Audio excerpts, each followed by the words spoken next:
Welcome everyone to our Growth Monday. This is the day when we get together and we talk about ways that we can grow in our career, our business, relationships. Today is our main topic: how we can build actually highly effective relationships.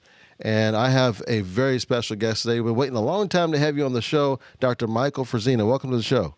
Thank you, Rollis. Appreciate it so much. Hello, everyone. Happy Monday to you all. Yeah, glad you could come on today because this topic is so important these days. Especially, I want to ask you this: do you think it's even more so apropos here in the stage that we're in now with these different circumstances than what we had before? Do you think that's made a difference, or do you think that's pretty much it didn't really matter? Now, it matters a lot, Rollis, and for one primary reason. We literally have two brains within our brain. We have part of our brain, the prefrontal cortex, right behind your forehead, that's built for growth, development, achievement, what we can talk about today. And it has a certain set of neurochemicals and neuroelectric activity that stimulates that upper brain for performance and growth, curiosity, achievement, innovation, discovery. And the other part of the brain is the part that keeps us alive. Survival is the strongest human drive. And there's a part of a brain built just to keep us surviving. And in the midst of a protracted event like this pandemic, the higher the stress level goes, the higher the negative stress level goes, there's this instinctive arousal and movement back to the lower brain for individual survival. And so we have an increased level of thinking about ourselves before we think about others.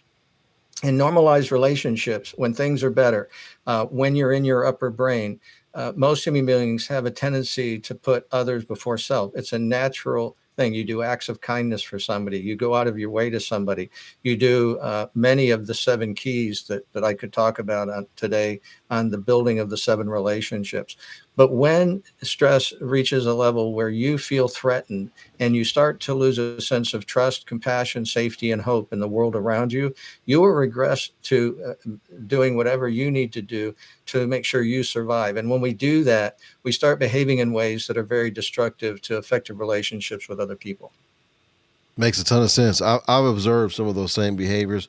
I've of course probably exhibited some of those same behaviors at one time or another since this has gone on. I definitely wanted to dive into those seven keys, but before we do that, those who are just now signing in, let us know what city or state or country you're signing in from. Love to hear from you. Love to get your thoughts on this same subject. And if you have any questions for Dr. Frisina, please let me know. In the comments section below. And even if you're watching the replay, we're going to be watching and reading these comments as they come in. So we want to also welcome you, those who watch the replay, as soon as the live is over. But you are watching this live if you're watching it now, and we're definitely glad that you're here with us. So let us know, say hi to us. I see Philip Davis. He's already here. Good to see you, Philip. If you can, let us know how you got your start in this. Like what, I know you didn't come out of the womb this way, talking about relationships. So if you can, kind of tell us what led you to here, and then I want to dive into those seven steps you were talking about, how to create effective relationships. Yeah, so I've had a diverse career. I started going into the military, started as a combat medic. I got my first degree, got my Army commission, stayed in the Army Medical Department, and worked predominantly on combat field medical support, preparing leaders and care delivery teams to execute their mission and purpose in a combat environment. I didn't get to my first brick and mortar facility till near the end of my 21-year career. And part of that wasn't just operational, where I actually was doing work. I had the unique opportunity to have a faculty assignment at the military academy at West Point in leadership and leader development. And how you create teams and high-performing teams. Well, it's all built around relationships. Then I ended up with a teaching assignment at the Aber Medical School at the Uniformed Service University of Health Sciences, the DoD facility in Bethesda, working with physician development and physician leadership. And again, how to create a high-performing team, how to bring people together collaboratively, and how they connect, and how everybody works together for the good of a common purpose rather than working for individual goals and individual goal achievement. And so some other academic opportunities back into operational, where I got to put what I was learning and developing in my own thought content back into actual practice. in the C-suite of Triple Army Medical Center in Hawaii, transforming healthcare there. We became so proficient at delivering a high level of patient safety, quality, and patient experience. We won a number of awards. The Joint Commission accreditation of hospitals wrote a book called Doing the Nice. Right Things Right. We were the featured hospital in the book. We were the first and DoD healthcare facility to ever get a perfect score in a Joint Commission survey when they were doing the scoring under 100.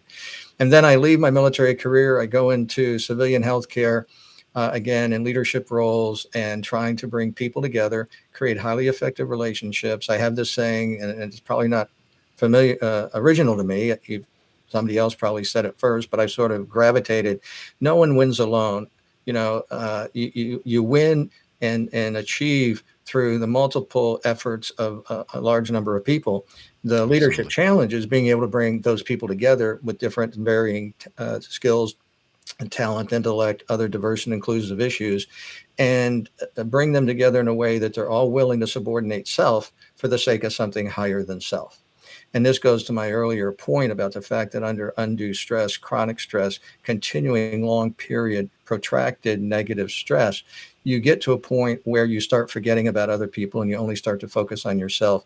And so performance starts to drop because you lose the continuity and unity of that high performing team in those relationships, and you Mm. start to fragment. And so performance drops. And in healthcare specifically, that means lower level of patient safety, lower level of patient quality, and a lower level of patient experience. And therein lies the challenge, though, because the leaders, if they make those changes, they won't see the positive effects immediately, I would assume. And so there's always the tendency to go towards what's the easiest, quickest fix. Have you seen that to be somewhat of a barrier as to for folks to, I guess, practice some of these principles you're talking about? That, and also under times of stress, we go with what we know and what we're familiar with. And in healthcare, there's a greater emphasis on the development of technical skills, how to practice medicine in a clinical way. And in a healthcare administrative role, it's about everything around process and finance and establishing the ability to manage complex systems. So again, under that kind of stress, people gravitate to what's familiar. And what's most familiar is everything about their technical training, not what I call behavior capacity. Now, what's interesting in the science-based approach to performance, performance is a function of both your technical capacity and your behavior capacity, and it's multiplicative. It's a function. So any number times zero is zero. You can maintain your baseline and higher level of technical performance, proficiency. You don't tend to lose that. You don't lose your IQ. You don't lose your performance memory, particularly in work that it's repetitive, that you do over and over and over and over again. Okay, but your behavior capacity does ebb and flow based on the stress dynamic. So your behavior capacity, your behavior competence, how to behave well with others, is the independent variable. The higher the effectiveness of your behavior capacity, it leverages now and drives your technical skill to higher levels of performance. You lose some level of behavior competence and behavior effectiveness with others, you'll now lower the level of your ability to perform in a technical way, and you lower overall performance as a byproduct of that as well. So the answer to your question is people gravitate to what they know. They gravitate to what's safe and familiar, particularly in times of high stress. And for most people, that means going to their technical skills, trying to do their technical skills at a higher level at the detriment of focusing on behavior and behavior capacity. Wow, that makes a lot of sense. Now, in terms of these 7 steps, I would like us to kind of Sure. walk through those 7 steps of creating highly effective relationships, so that we can give our audience some actionable steps they can go through to start Yeah. turning the corners, so to speak, to create these highly effective relationships. Can you give us one, if you don't mind? What's the first Yeah, step there? I'll give you a synopsis over them very quickly. The first Okay. is, and they all start with the word developing, right? So behavior is about developing. You're developing behavior. The longer you do a behavior, it becomes a habit. Now you don't have to think about doing it so much. It becomes a habit. You start to go on an autopilot, but the autopilot is effective, right? It's doing what it's Right. supposed to do and allowing you to demonstrate this behavior habitually, without having to think about it all the time.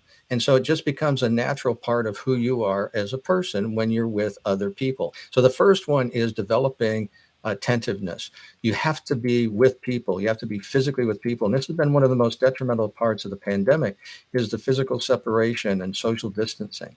We thrive as human beings on being able to be physically present with others. There are certain neurochemicals that we get in physical exchange that are conducive to building a sense of trust, to building a sense of loyalty. Social bonding in and of itself requires physical presence. So leaders particularly who isolate themselves from their teams, who don't have specific times in which they meet with their teams, and not just talking about a project or talking about work or talking about a business function agenda, a time where they just meet with their team to talk with their team about how are you doing as a human being? How are you doing as a member of this organization? What are the obstacles getting in the way of you connecting your individual skill to the plan of the organization to execute performance at a high level with the results that I desire as a leader? So the very first thing to build a relationship is you got to be present with the person. And that's whether it's in a personal relationship and maintaining personal presence or a professional relationship and maintaining professional presence. You've got to be attentive to the individual of the relationship, and that's being with them. That's the first one, and it's foundational. And, if you don't do that one, the other ones don't matter. What do you think is the biggest hurdle for folks even getting to step one? What do you think is the biggest thing stopping and how they overcome that? They get busy with other things. You have 168 hours in a week. You have 168. I have 168. Nobody gets more than 168 hours. And like a dollar bill, you only get to spend it once. So once you've spent an hour, once you've committed time to something, it's gone for that week out of that 168 hours. And if you do the math and you start looking at roles that you occupy, work roles, professional roles, personal roles, and you start just adding some basic well-being and self-care things like sleeping and eating and exercise opportunity. When you start subtracting out of 168 those types of roles and other life goals, you get to zero very quickly. And the idea of building in reserve in time to actually be with someone in relationship, people find that very hard to do because we are very, very, very busy right now. People's lives are saturated with a host of activities that many of which have very low return on investment of building relationships, producing outcomes and goals that you have for your life. And I can just start with the average time that people spend on social media and television in a week and subtract that right off the 168. And it puts you in a deficit almost immediately. And then people try to cheat on sleep or cheat on exercise or cheat on Mm-hmm. eating to gain some time back.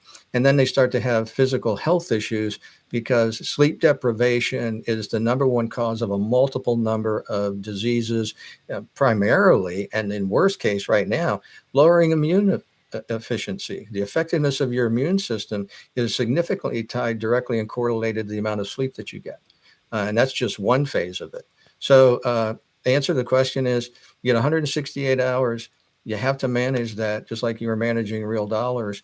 And I recommend that everybody go through a daily time, day, week analysis, do it by the week, and figure out how much time is going to all these different activities and the roles specifically, work role. You have a relationship role, perhaps as a spouse, significant other, parental role. You have volunteer social activities. Some people are working on doctorate and graduate degrees outside of Mm-hmm. work. That takes part of that 168 hours. Just start figuring out what you're doing and how much you're doing, and you figure out you don't have much time left to spend with people. That's the truth. Okay, so in a perfect world, in an ideal situation, let's say I've got 10 people that directly report to me, Right. and I'm a manager or a leader of these 10 people. In a perfect world, how much time should I be spending doing these one-on-one meetings where I'm just trying to find out how they're doing? That's a great question. And it leads to the other thing about the fact that we're not a one size fits all approach. And as human beings, we are uniquely and fearfully, wonderfully made in a uniqueness and diversity dynamic. The good news is in the literature on human performance, there are four fundamental behavior patterns. Two of those behavior patterns are very assertive. Two of them tend to be more responsive. Two of them tend to be process and task focused, and two of them tend to be more people focused. So the first thing you have to do before you know how much time you need to spend with somebody is understand what their motivational driver is, what their behavior pattern is, and how much time they need from you as a leader. For example, in our behavior assessment studies and the assessment tool that we have to measure these four behavior patterns, a high scale one, hyper competitive, fast paced, task focused, likes to win, wants to win alone. They don't need a lot of face time, touch time with their boss. In fact, for them, the more time they got to spend with their boss, the less time they have to go win at something.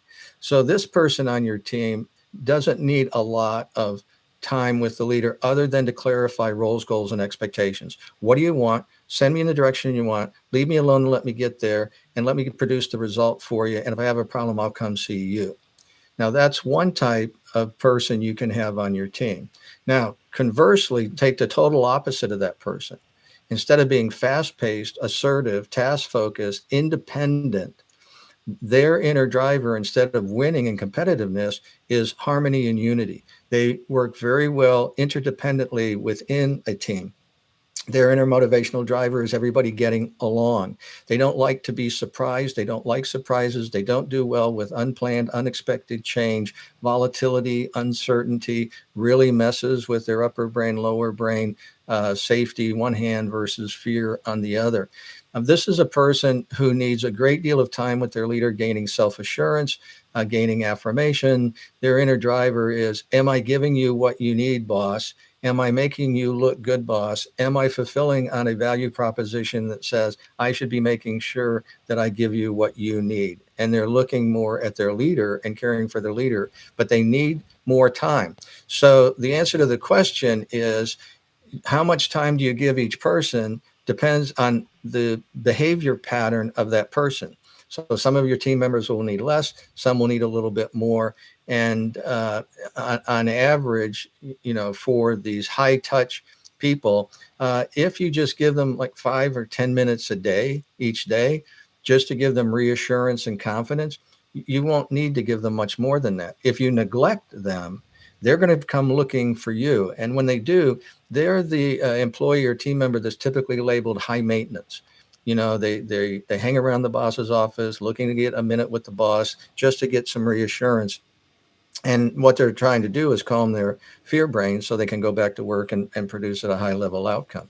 But there isn't a one size fits all. So the answer to your question is the amount of time a leader needs to spend with each team member depends on the behavior makeup of their team member. That makes total sense.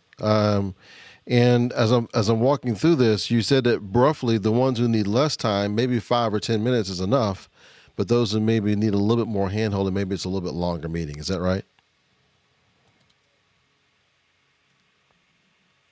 You broke up a little bit. Can you say again, please? No, I was just saying that it sounds like whenever you use some of these examples where a person who doesn't need a whole lot of touch because they're high Mm-hmm. achievers, they may want a very Right. short meeting. Maybe it's 5, 10 minutes long. Whereas Yep. maybe someone who needs a little bit more touch, maybe it's a little bit longer meeting. Did I catch that correctly? 20 minutes, 20 minutes max. When you get over 20 minutes in these types of touch points, usually you're starting to digress, go down some kind of rabbit hole. And then for a leader, you need to say, look, if there's something specific here that we need to talk about, we need to schedule a meeting and talk about that subject by itself. But for the rest of these are touch points. Are you okay? What's getting in the way of you connecting to the plan today and executing well? What do I need to do for you? How can I help you as your leader? And and also what I'm getting to is that in a perfect world, and we know it's not perfect, but if we can, this is something that should be scheduled, right, on a daily basis, or is this something that's should it just be just random whenever you can find time in the day? It's both. It certainly should be scheduled so that at least you're getting the minimum amount of contact. But then there should be a host of impromptus that come from the old IBM management structure of leading by wandering around. Because as a leader, you need to be out of your office. You need to be out where people are. That's again about being in contact, and being relational is getting out to where the people are and observing them in their work. That goes to point number two, which is developing attentiveness. If I get out of my office and I start spending time with people and I start looking at their faces and I start watching their body language tells me a lot about what's happening with endorphin and dopamine and norepinephrine and the two social bonding neurochemicals of oxytocin and serotonin. So if I see someone walking around with slumped shoulders, if I see someone's face and they don't seem to be able to express joy, they don't smile, they're always frowning, or in worst case, they're grimacing. When I'm out and about, and I'm now not only just developing attentiveness, being with people, I'm developing alertness to see, and this is an empathy component. This is being able to look for, to recognize the level of joy and expression on one hand, and the expression of distress and stress on the other. And as a leader, if you start to develop uh, alertness to the emotional condition of your people, now you can step in to their lives and say, hey, you look, you're really tired. Are you okay? Did you have a hard night? Do you need a break? You've got to be willing as a leader to develop relationships and to grow the performance dynamic of a business. You got to be able to look at people and see their distress. I did this with an orthopedic surgeon one morning. I was in a hospital to work with their leadership team. And because I spent a lot of time in my operational time in surgery and combat trauma surgical teams, I've even in my first civilian healthcare job, I was a director of a surgical services product line. So I just love surgery, been a part of it. Applied to medical school, got accepted, was going to be a surgeon, changed my mind. So I was walking through the day surgery area, and I noticed this guy leaning up against the wall, and he looked like he was just absolutely exhausted. And I asked somebody who he was, and I said, "Oh, that's an orthopedic surgeon. This is his name." So I walked over and said, "Excuse me, I don't mean to bother you, but are you okay?" And the only part of his body he turned was his head, and he just turned his head to the side. Never asked who I was, never asked why I was asking. I said, "Are you okay?" And he said, "No." And I said, "Well, is there something I can do to help you?" And he said, "No, there's no help for me. I hate my job, I hate this place, and I hate my life." Now, he was 20 minutes away from scrubbing in on one of his first 4 total knee procedures that day. And that was his state of mind. And there's nothing magical that moves him out of that state except for robotic, mechanical, rote memory, how to do, a surgical procedure. And so this is the state of mind that many people are in all day long. And I can give you another example. There was a case of a stellar nurse. She had won her state's nursing of the year award, and her leadership was confused because she had committed 3 consecutive medication errors in an ICU on a March, April, May timeframe. And they disciplined her the first time, they disciplined her the second time. Now they were ready to fire her. And I said, "Was anybody sat down and talked with her, attentive, alert, right, to her human behavior dynamic? I mean, how do you fall off the cliff from being a nurse of the year to committing 3 medication errors?" And so I said, "Could I talk with her, with a human resources representative, if she's willing to talk to me?" And they said, "Sure, you can try." So we set up the meeting. I met with her and I said, "Could you do me a favor? Could you just tell me what happened? Could you tell me why these mistakes occurred?" She broke down. She started to cry. The first medication error occurred the day after she had gone home. There was a flu season. She was working extra overtime to cover for her unit. And she went home after one of those extra shifts, went to her house, opened up, went in the house, found a note from her husband saying, "Done with you, done with this marriage, I'm out of here." And that's when she Oh, found out her husband left her. She committed her first medication error the next day. The next month, she committed a second error on the day she got the divorce papers delivered to her at work. And the third medication error occurred the day she got the paperwork that the divorce was final at work. So she was mentally distracted. Most errors from highly skilled people are skill-based errors. They're slips, lapses, and mistakes because they're distracted, because instead of being in their performance brain, they're in their survival brain. She wow. volunteered to go into an EAP program, get counseling. Here's the great news. She connected with me on LinkedIn about 6 years ago. And because this is now about 15 years in the making since this event occurred. and she had been promoted to the clinical director of that very same unit she was about to get fired from years and years and years ago. Wow. I love that. This So that that if leaders aren't attentive, if leaders yeah. aren't alert, there's just too many things they miss in the behavior component that that contribute to technical skill performance. And so that's 1 and 2 of the 7. Absolutely. So we're going to unpack all 7, but I do have a couple of comments of actually several that have Sure. come in since then. So Leon, hey Leon, he says, good to have you. He says this was being discussed among our group. Our managers are catering the individual one-on-one to the need of the employee. And Leon asks, what do you recommend for attentiveness in a virtual work from home scenario? What are your thoughts on that? Uh, the same thing. If you could get face to face, of course, you're limited. You're in a virtual, but you got to be able to ask them, how are they doing? And they've got to be willing to open up and tell you the truth. The whole purpose is in highly effective relationships.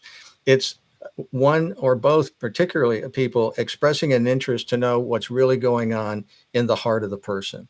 So, what have been your challenges with COVID? People are working virtually, and what are the difficulties of that? What you're trying to do as a leader is discover burden of the individual and then reduce as the best of your ability, do whatever's in your capacity to do to lower level of burden on the individual. The higher level of burden that someone is experiencing, the lower level of performance engagement that they can produce, because they can't be, look, the upper brain, lower brain, the brain is really good at focusing on growth and development and achievement and performance and discovery and innovation. And it is marvelous at keeping us alive. But the problem is it's not a dual core processor. It can't do both at the same time. So anything you can do to get someone to express their burden, find a way to help them reduce the level of burden, you're calming the lower brain, you're moving them. I have a new book coming out, hopefully in November, with the American College of Healthcare Executives and the Health Administration Press. The title of the book is Leading with Your Upper Brain, and it's teaching leaders how to literally lead the brains of their people to higher levels of performance, understanding these neurophysiological dynamics of the human brain and use them as strategies and leverages for helping people calm their fear, build trust, compassion, safety, and hope. And when you build those 4 fundamental human needs and you invest in those, and that's what behavior 3 and 4 is on the keys that I'll share with you, is how you contribute into these 4 essential human cups of trust, compassion, safety, and hope. And when you do that, lower brain calms, upper brain lights up, prefrontal cortex turns on, and now you're back to growth, development, achievement, performance, and discovery and innovation and joy. Okay, so that's wow. You covered a lot. I love it. So Joanne, can you mark that for us? So you said trust, compassion, Compassion, safety, and hope. safety, and hope. Yeah, those are excellent. Okay, Yeah. And even in so a virtual mode, you ask somebody, tell me your burden, tell me what's troubling you, tell me what's the hardest thing right now getting in your way of you connecting to our strategy, connecting to your plan, connecting to your individual role goals, and specifically the behaviors that are essential for you to express in the role that you occupy, your professional work role, so that if you do those things, you're guaranteed of achieving results on the back end of it. yeah, makes total sense. And I want to hit 3 and 4, but before we do that, I think we need to take a little water break here. Okay. This is actually one of my guests. They showed me that you need to take a water break halfway through your show. So that's what we do. Great. And I have a question for you, and we're going to get back into these 7 points here. So this is a would you rather question. It's kind of a thing we do on the show here. So here's a here's a would you rather question for you. Would you rather have to walk on 5-foot stilts for the rest of your life, or always have to ride a unicycle to get around? Oh, let's see. I'd pick the unicycle. Okay, why's that? It gives me greater flexibility.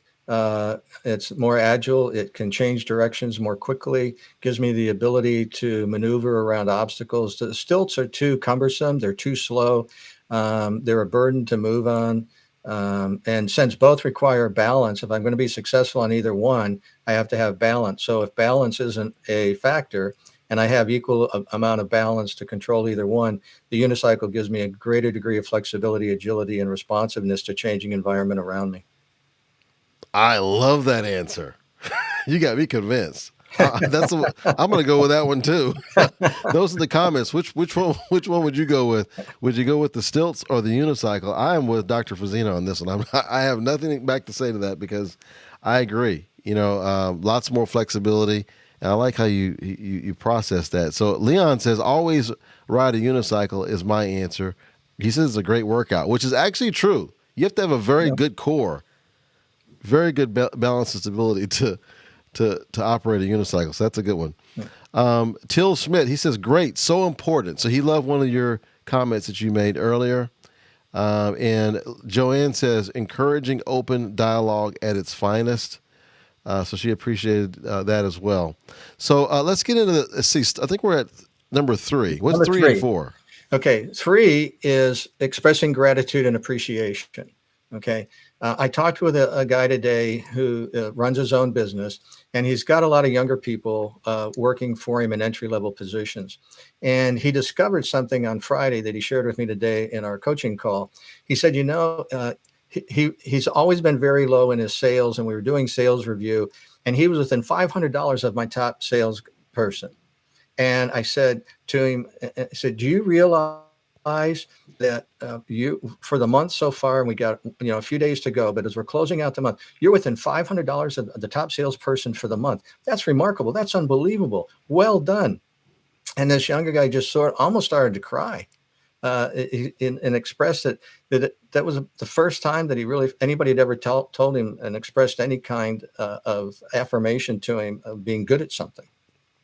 Wow. And he said, and because we had a mid-morning call, he said the guy came into work this morning. He came in with just more energy, and he went around to other coworkers saying, "Hey, I'm going to make a quick McDonald's run for coffee. Anybody need anything? Can I pick up a biscuit?" He said it's a transformation.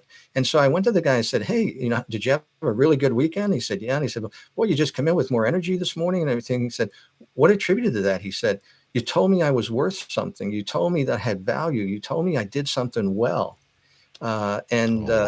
So people are starving for a sense of affirmation, approval, appreciation, and acts of kindness that generate gratitude. Now, that's the external. What's really going on in his brain, he's getting multiple doses of oxytocin with governed trust, social bonding, acceptance, and it's transformed his behavior within just a few days, just off one event. Now, imagine as a leader, if you made expressing gratitude and appreciation part of your daily work dynamic.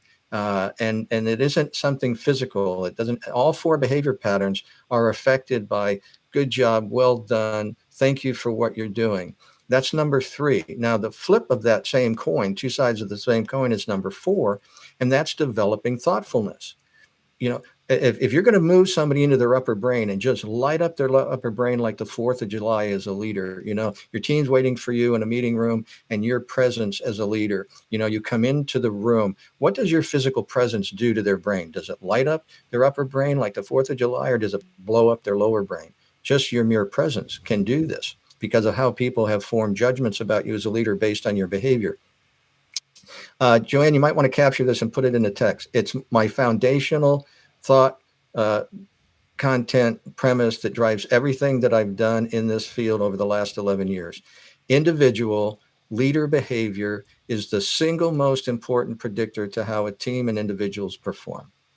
Individual leader behavior is the single most important predictor to how a team and individuals will perform. And here's why. You've all worked, hopefully, for a really great boss. You know what it was like to work for a really great boss. You were more energetic. You couldn't wait to get to work. Work was joyful. There was an excitement. There was creativity. People engaged in continuous performance improvement and innovation. You know what it's like to work for a really bad boss. And working for a really bad boss is everything opposite of what I said about what it feels like to work for a really good boss. So you can't dispute the fact and truth proposition of this statement that individual leader behavior is the single most important predictor to how people perform, because you've all experienced. This is quantitative research. It's true by experience. And so the key to thoughtfulness is, while we give gratitude and appreciation, that's quid pro quo. People did something, right? This young sales guy did something for the month different he'd ever done before. His leader expresses appreciation and gives him gratitude in that. But in thoughtfulness, this is where you give somebody something, and they'll say, "Well, what are you giving me this for? What did I do to deserve this or get this?" And when the answer is nothing, when the answer is, "I'm just giving this to you because I was thinking about you, and I knew you like this, and I just wanted to get it for you." Now, thoughtfulness is exponential in driving neurochemical exchanges for trust, compassion, safety, and hope, that drives the engagement driver. People coming to work, ready to work, people coming to work, excited to work, people coming to work to further the interests and goals of the organization and not their own personal agendas. So to summarize, we've got to be with people. So we've got to develop attentiveness. We have to develop alertness. So we're paying attention to the emotional dimension that they're expressing through their verbal and nonverbal communication and their body language. We have to be able to express gratitude and appreciation for what they're doing. And we have to be able to express and develop thoughtful acts as leaders, simply as an expression of who they are as a human being, and nothing less than that. Absolutely. And so, Joanne, you got it partially there. I think it's the single most important, I think, predictor, right? Predictor. The Individual leader predictor. behavior is the single most important predictor of how a team and an individual will perform. So the Very good. higher the level of leadership effectiveness, the higher level of performance. The lower level of leadership effectiveness, the lower level of performance.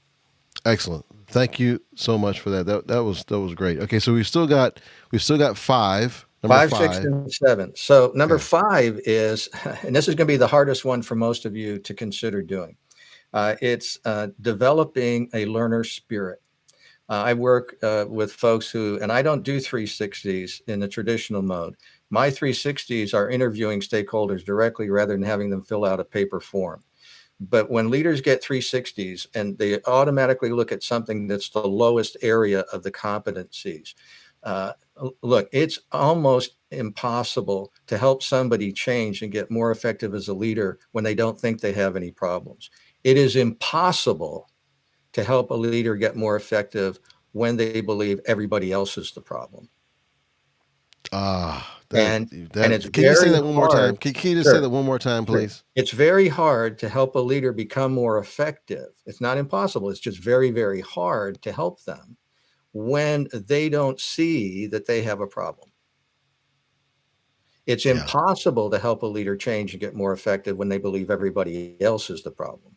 Yeah. And this is the hardest one for leaders, the idea of accepting feedback, particularly feedback on their behavior lapses that aren't effective in stimulating the upper brain, and they have behavior lapses or tics that impact and stimulate and provoke the lower brain fear survival dynamic of their team members. So if you're not coachable and teachable as a leader, if you don't have a learner spirit, if you're not willing to go to your own team members and ask them, "Hey, is there anything I do in our team meetings in my behavior that you all would like me to stop? And that if I did it differently, it would be more effective for how we create unity and build a high performing team. And it opens up discussion and we have more open dynamic architecture of our team meetings."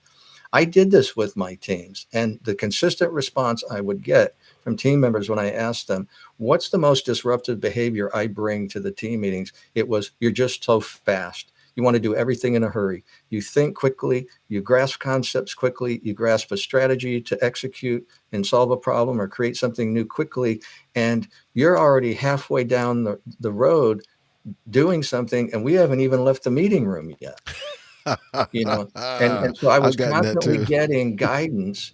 I'm calling it guidance, right? Yeah. Coaching tips from my team members. And I gave them the latitude. I said, "Look, if I'm ever moving too fast, talking too fast, thinking too fast, you all have the prerogative to tell me and ask me, 'Michael, would you just slow down just a little bit, please? Could you slow down just a little bit?'" Because I would also interrupt and talk over them in meetings out of my excitement over what we were talking about. And I would Yeah. think too quickly and talk too quickly. And then I would be rude in interrupting. And then they would shut down because I'm interrupting. I learned all these wonderful things about how to change behaviors to become more effective as a leader. And I learned them from the people that I was leading. And this is the hardest one. This number 5, developing a learner spirit, being willing as a leader to allow people who have your vested interest at heart, people who want to support you, people who want to see you succeed as a leader, and you're rejecting their intellect and you're rejecting their insight on how they're experiencing you directly as a leader. And remember, your behavior as a leader is never confidential. Behavior Hmm. lapses are clearly visible to everybody except the person who's committing them. That is so true. Yeah. I've been a recipient of that, and I've also put that out. So I definitely know where you're talking about. One of the things too that I've tried to work on is if I'm in the mode of helping someone or counseling someone about something, I try and at least at some point in that conversation show some ways that I contributed to the issue. Mm-hmm. Like I probably wasn't clear when I explained this part, or apologize that I didn't actually mention this part to you earlier. It's not your issue. It's really more of my issue. But I want to show this to you now. I've Mm-hmm. been trying to work on that versus it being totally one sided. To me, it rarely is going to be one sided. It's going to be some issues where maybe some communication wasn't clear, maybe some instructions were missing, something like that, and that's what has created at least Yeah. part of the reason why Right. there's a poor result. Would you agree? Yeah. And let me demonstrate that with 5 and jump to 6. Number 6 is humility. When Jim Collins did all of his research with his research team about um, the good to great companies and the really great companies, when they look for attribute leadership theory, is there a list of attributes that if you had these attributes and did them, it would guarantee you'd be successful? And the answer is no, because not every attribute is a behavior. Right. So if you looked for a set of Right. behaviors that guaranteed a high level of effectiveness, now you can move into performance behavior leadership theory and out of trait theory. And there's more science to behavior performance leadership theory than trait theory. But the point of that is to say, with humility, if you can go to somebody to learn, right? So now we've got 5, learner spirit, 6, humility, and you go back to those meetings you're going to hold from developing attentiveness and alertness. And in those meetings, you can end the meeting that you have with these people, whether it's a 5-minute, 10-minute meeting or the 20-minute meeting, and ask this question. What's one thing I could do differently in my behavior as a leader that would build trust, compassion, and safety and hope with you as a team member? What could I change in my behavior? And if it's Ooh. safe to answer the question, they're going to tell you. And when they tell you, you should trust them and believe them and just change. I love that. Okay, and you also mentioned a big point too when you said it quickly, but it also has to be safe for them to answer because I Yes. think in some Yes. cases they're asked the question, but they don't want to give the real feedback because they're fearful of the ramifications or retribution or what have you. Yeah, and that what they're fearful of is your behavior, right? If you have Uh-oh. That we're I mean this was spot on stuff. We just lost him. Hopefully he will come right back. I'm sure he will come right back. That was amazing. Tell me what so far has resonated with you, because we've hit the first 5. I think actually 6 points, and we're about to hit into the 7th. Which of those steps do you feel that is most often missing? Because I would imagine some of these steps we can do concurrently. Maybe some are in different order, but which one of those resonate with you as you heard those? And let's just give him another opportunity to. I'm going to disconnect and reconnect, see if that'll help him to get back on. Okay, there. I see him coming back Yeah, on. There I'm we go. back. So let, All let right, me here we let me go. summarize. I don't know where you lost me. The idea about being safe as a leader. There are 2 of the 4 behavior patterns. If you demonstrate you're not safe for people to tell you the truth to, they'll never tell you the truth. Now, here's a truism about leadership that you can read in just about any leadership book that's probably ever been written. And it's that leaders have a responsibility to talk in a way that their team can listen effectively. I think that's Mm-hmm. important. But here's the corollary, and I think it's more important.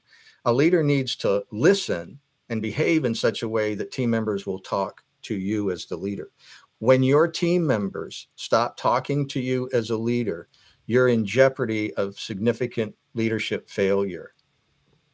Ah, When your people stop talking to you openly, honestly, candidly, they're free to take the risk to tell you what you don't want to hear, even if it's the truth. And this goes back to the idea of having a learnable, teachable spirit in number 5 and humility in number 6. When your people stop talking to you as a leader, your leadership performance and your leadership career is in severe jeopardy. And that would take us then to wow. number 7, which is selfishness. There are far too many people who occupy titled positions of authority who call themselves leaders who aren't leaders. There are people who are looking for power and authority to build self, to elevate self over others. And highly effective leaders have got to maintain a balance where they're always thinking about the interest of others first before their own interest. And this is why narcissists who are technical tyrants, people who are promoted because of their technical level of expertise and some level of performance through that technical expertise, eventually get exposed at some level of leadership. We're seeing a tremendous amount of leadership failure in this pandemic. We're seeing a tremendous amount. There have been multiple healthcare leaders who have taken new jobs as CEOs and had to resign after the first 18 months. They didn't even make it 2 years. Mm. There has been tremendous amount of financial fraud and unethical and illegal behavior throughout the healthcare landscape through the pandemic, where the pressure and the stress on the individual is now revealing their character behavior flaw. Allowing them to move into these unethical, illegal behavior dynamics and be exposed. And it's not that this is an aberration. This is something that's always been a part of their internal core, ineffective core values. But most importantly, it's a recognition of how selfish someone can become, that to continue to promote self, to get for self, they move into this illegal and unethical behavior practices. Yeah. So, would you put a demarcation or a difference between someone who is selfish versus someone who is a narcissist? Or do you feel that they're one and the same? You can be selfish without being a narcissist because you can be in your lower brain and your fear factor is compelling you to think only of yourself. So if I remedy and you're coachable and teachable and you're not a narcissist, then if I work with you or someone else, your leader works with you, we can move you from your lower brain to your upper brain. That's the whole point of leading with your upper brain. A leader has a responsibility to behave in a way that they can lead the brains of their people from lower brain to upper brain. The problem with the narcissist is that they are universally unteachable and coachable. They're not in their lower brain. Their upper brain is life is all about me and don't you ever forget it. They wear t-shirts to Mm, work that say that. So their problem is a wholly different problem than someone who's just perhaps hyper selfish, because you can be hyper selfish out of a fear driver to your lower brain, and you need help and to move out of that sense of total thinking of self and start thinking about others. And this is a progression of human development. yeah. In Okay. human So, development, we all start off in human development only thinking about ourselves. We can watch 3-year-olds and 4-year-olds and 5-year-olds project these behaviors consistently. When mhm. we start to grow, the prefrontal cortex isn't fully developed almost to the age of 20 and 21. And so what you're experiencing in younger people, this is why younger people need training. This is why they need discipline. They don't know how to control their impulses. They don't know how to think about others. A 4 or 5-year-old can only think of themselves. My wife made cookies for our grandkids the other day. We got to see them first time in about a month. And so she took her home baked cookies, and one doesn't like chocolate chip. He only likes oatmeal raisin. Well, oatmeal raisins is his dad's favorite too. And so she made 4, 2 for each of them. He ate 3 before he had any thought that his dad was supposed to get at least one of them. He had to be reminded and told that at least one of those was supposed to be for his dad. Okay. See, at that age of 6 and 7, we're still only thinking of self. It's very Yeah. rare if you see a 6, 7, 8-year old, 3, 4, 5-year old behave in a way of giving deference to someone else. So they need training development. We teach these as part of core values and core value systems and character development systems. Now they get into the teenage years. It isn't so much about training as it is about now guidance and teaching them how to make independent decisions and how to think for themselves, but also to think rightly for others. And you do that as a way of while the prefrontal cortex is continuing to develop, you now can get them out of this only thinking about self, out of I'll think about others, but I'll think about myself first. So I'm going to think about others, but self first, then others. The third stage, as they get into the mid-teens and hires, if they've been trained and developed and coached appropriately, now we flip, and I'll think about others before I think about myself.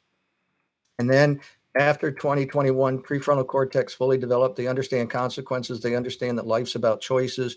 You choose one way, you get one set of consequences. You choose another way, you get another set of consequences.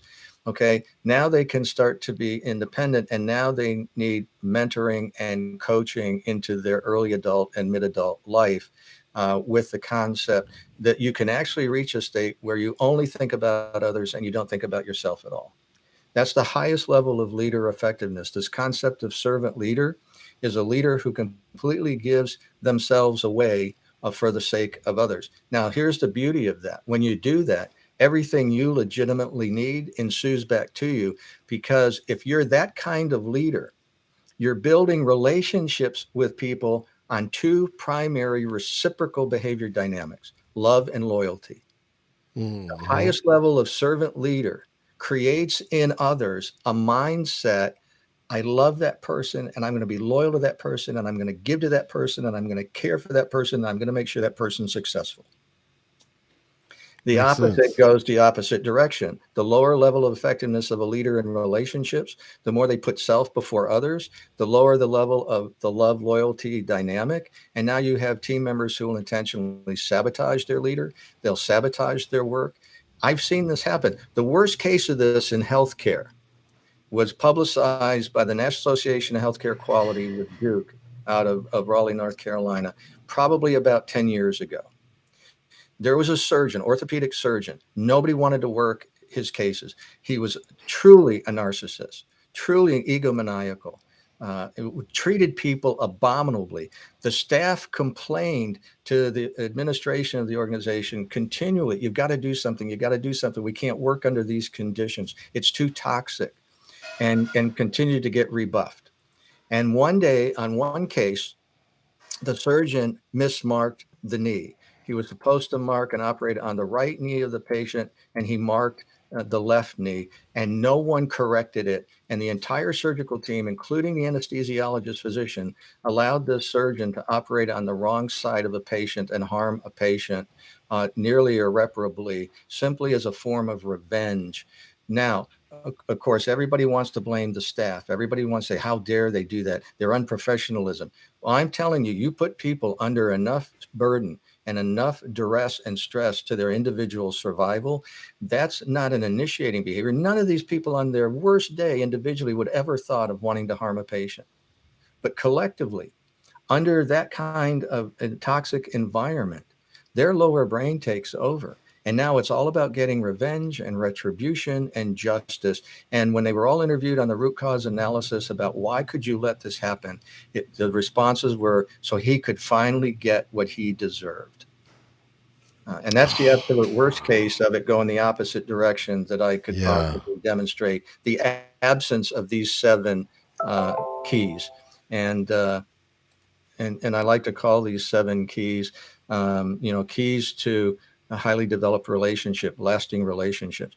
You do these seven things consistently in behaviors that manifest them in all of your relationships. And the byproduct for all of you doing them is building relationships that last for a long time and have an inherent outcome of love and loyalty built into them. And I wish you all Yeah. well. I hope that you're managing the pandemic well. I hope you're taking care of yourself, and hope we put my website up and contact email information up. I'm glad to hear from anybody. If I can help you in any way, just please let me know. Absolutely, yeah. Joanne, make sure we have that in the posting there or in the comments. The web address where they can reach Dr. Frisina. Is that the best way to reach you, or is you want them to reach out to you also through your LinkedIn? Let us know what's the best way to LinkedIn contact. is fine. Please join my social media. I put a little thought content out every week. It's called "Did You Ever Stop to Think?" I want you to slow down. I want you to slow your thinking down. I try to give you some really significant content, an idea.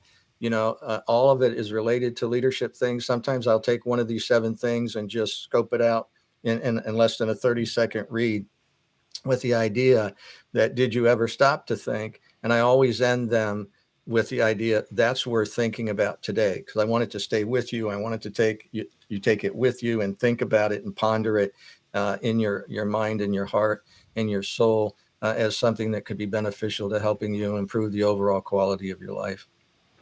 Yeah, there's one thing I wanted. By the way, after this is over, there's quite a long comment from Karen Bourgeois. I would like for us both to take a look at this. She Sure. shares her experience, and if we could both take a look at that. And Karen, I would read it, but it's going to be a little bit too long for me to read it before the end of the show. I do have one quick question for you, Dr. Frisina. You mentioned technical tyrants. You mentioned narcissists. A lot of those folks are in leadership positions today Yeah. because they were promoted for that reason. Can they be rehabilitated?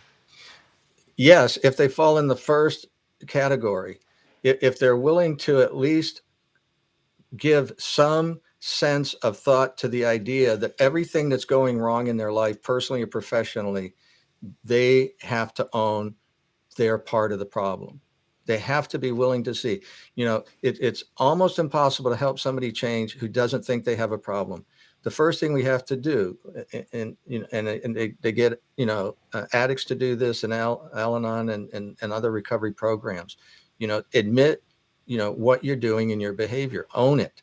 Ownership and responsibility. In my influential leadership book and our influential leader development at our training center, we have 3 core dynamics that are the foundation for effective leadership: and accepting personal accountability and responsibility, owning it, not blame shifting to others. And you did it, you own it. And that's so rare a quality, but it is so necessary for effective leadership. Because when you hurt people and then you compound that pain by the denial and the defending and the deflecting of what you own in it that you contributed negatively, then you're setting yourself up for relationship disasters. And let me say, I often get this question asked as well: do these same 7 principles apply in my personal relationships to the same way they apply in my professional ones? And absolutely they do. Whether you want a very strong love lasting, a permanent relationship with your soulmate life partner, if you want to build highly effective relationships with your teenagers, clearly they work just as equally well, if not more so, in personal relationships as they do in professional ones. This has been a very insightful. I really appreciate it. You help open up my eyes to quite a few different things today, and I know our audience in addressing these 7 steps. I'm going to have to go back through this and look at this again because this was very helpful today. And also, Joanne left a link to your book, your first edition. She has that in the comments, so people can take a look at that. She also put in your website, which is the frisinagroup.com/services. She put that in there as well. Thank you, Joanna. Yeah, so thank you. Appreciate you being on today. Rollis, thank you. I can't thank you enough for the opportunity. And again, anything anybody needs, they just need to reach out, and we'll take a look at that other comment together as well. Awesome. Thanks for being on. Thanks everyone who are watching now as well as on the replay. Feel free and comment. Let us know how you felt about today's session, what part of it resonated with you. Thank you for watching. Let's say bye to everyone. Bye, everyone. Bye. Thanks, everybody. Take care. Have a great week. So don't quite jump off yet. We want to make sure Joanne will let us know when it's safe to end the stream here.